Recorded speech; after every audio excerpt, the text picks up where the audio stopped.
ఆధ్వర్యంలో నిర్వహిస్తున్న తిరంగా యాత్రకు మేము భారతీయ జనతా పార్టీ తరఫున పూర్తిగా మద్దతు ఇస్తున్నాం.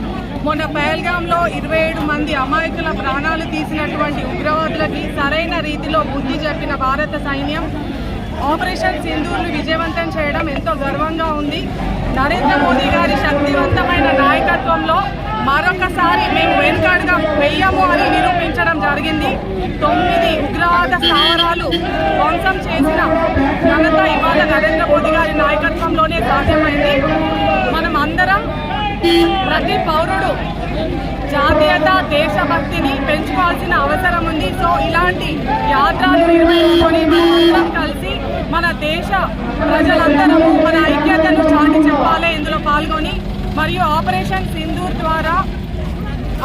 సింధూర్ని విజయవంతం చేసిన మన భారత సైన్యం తమ ప్రాణాలను సైతం లెక్క చేయకుండా ప్రాణాలను పణంగా పెట్టిన వివిధ దళాల సైన్యానికి